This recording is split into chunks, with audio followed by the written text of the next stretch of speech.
I think that is like the basketball, contextually, intellectually, we know everything is fine. We know the big picture. We know what we're working towards. We know the newness of this group. But the thing that you can't dismiss every night is the fact that we want to compete, we want to win, and we want to be moving forward and showing what we can do as a group and getting some gratification and some reward for that. So I think tonight was probably a little bit difficult in that we know we're going to have an uphill battle against most teams. We understand that. We're in it. We're ready for that. And we've got to keep working on things that we can control. Just for us, it would be nice for it to be, in our control, as opposed to out of our control. So it's a pretty big no. What can you guys do to try and counter someone like that? She had a big night because she played 38 minutes. So, you play that many minutes, you're going to get good numbers and you're going to get good reps and good opportunity. She's a hell of a player, obviously. I thought Bunce did a really good job of making it tough for her. But it's not just her. At the same time, we're guarding Sadie Russell, you're guarding Jackson, Rochi, Cole, Potch, Dicky, the list goes on. So it's that group effect that helps Mercedes be so good. How much young team and how much will they learn from playing these experienced guys? Like, it's always going to be a tough ask when you look at the experienced team. Yeah, and that's what we're saying. Intellectually and contextually, we know all that. But I think for us now, the really important thing is checking in, making sure our morale's good, and finding a way to make sure that stays in the right place so that we can continue to grow and get forward and move forward. That's probably our biggest thing at the moment is as much as we spoke about not talking about last year, there is some residue. We're high achievers and we want to do well, not only for ourselves, but for each other and in our community. And when it kind of feels a little bit like stuff that was hard in the past, it's trying to move forward and move on from that. And I think that's going to take a few games to get there.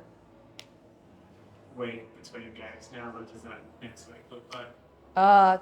To be honest, I think we just need to give them some reprieve. So tomorrow is off. We need to get back and work on a few things on Friday, and we'll probably stay on the offensive end. We can shoot the ball, we can score.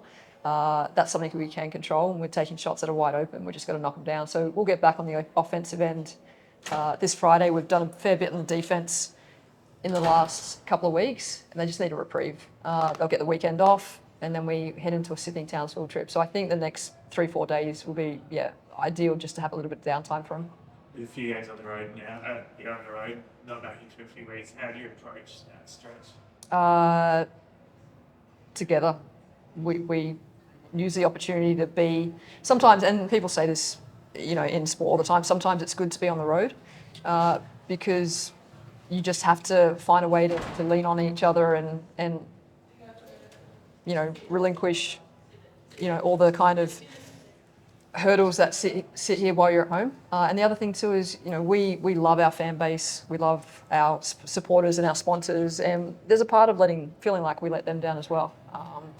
And so getting out from here, and they were amazing again tonight, considering the margin, but sometimes it's nice to get out of your home venue and away from that pressure and expectation and into, a different court and less weight, I guess, from that perceived expectation of being at home.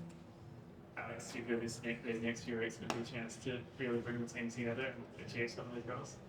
Yeah, I think, we want to take ourselves on the journey that we have paved for ourselves, and we know what we want to do, and I think there's no doubt, regardless of the scoreboard, who we want to remain. And I think it's obviously hard to show everyone else that in these kind of games, but we were saying out there, we can't let these kind of games dictate to the path that we're going to set ourselves and what we want to achieve.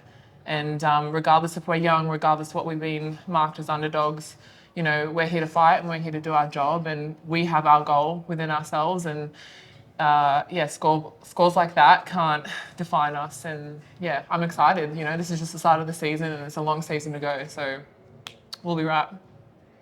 How hard is it in a game like that when you have got not just three bigs that you're trying to, like Billy said, you get over one, you've got another, but then some of that experience, how much will the girls take from playing a team like that? Yeah, I think, you know, Billy's done a good job to kind of to give us the confidence that regardless of size, like we can compete against anyone. And we're going to get teams like that. We're going to get small ball. We're going to get, you know, we have to rotate more bigs. And we just have to figure out how we want to play our game against any team or any matchup. And if we keep focusing on that, like we should hit our goals and get to the point where we want to get. So yeah, big or little like matchups, it's going to be the same kind of game for us. We're going to play how we want to play. We're going to do what we need to do. All right. Yeah. Maddie, can we start with the boxing gloves? Oh, yeah. Well, these are our team values. So the person that demonstrates them after every game, like, gets voted by your peers, and whoever's shown these gets to wear the gloves. How's that feeling that you have been voted by your peers? Yeah, I mean, obviously, yeah, it's an honour, obviously, to get voted by your peers. But, yeah, just to come off the back of last week's game and to play tonight, I think it was a massive step. What did you make of the team's performance? It was good. I mean, like, obviously we lost last week and we were disappointed with that, and we knew there was a few things that we had to work on, and I think everybody came locked in and focused tonight. For you, like, is it always an interesting one coming back to this place? I mean, I do love coming back and playing here, but I feel like, yeah, I've been gone for a little while now, but yeah, it's always good to come and play in front of the fans and see some familiar faces out there. How excited are you by this group that you've got this season? The experience is obviously pretty easy to see. Yeah, I mean, we have players that can score on any given night. We're talented, we're deep, we've got young, we've got experience. So it's going to be an exciting season for us. We know it's a long road ahead, and we're just going to take it game by game. But yeah, it's an exciting group that we have. Obviously a young Cats team, but do you see that they're sort of with the nucleus of the team that could grow into a pretty talented team? Yeah, obviously they're super young, and the style of play that they play is very fast, and I think that's what Billy wants them to play. But yeah, obviously they're going to grow into the game, and with experience they're going to get better as they go on. Cheryl, last game nice to see the team starts and get a win. Yes. Yeah, it was a tough week on the training track, wasn't it? Oh, well, not really a week, but yeah, it is. I mean, last week, I think uncharacteristically, you know, the rebounding count was so far away from us. It was great to come out here tonight and really lock down on that category. Sure, this is sort of, I guess, a bit of a launch pad now for the season. You started your year now. Yeah, well, it's like anyone. You get your first win and you feel like now you've got your feet in the season. So, you know, we head up to Townsville next, so we've got another challenge in front of us, but we're really happy to come here and get a win against, because, you know, this Cap team, they just go and go and go and they just don't give in. So it's tough.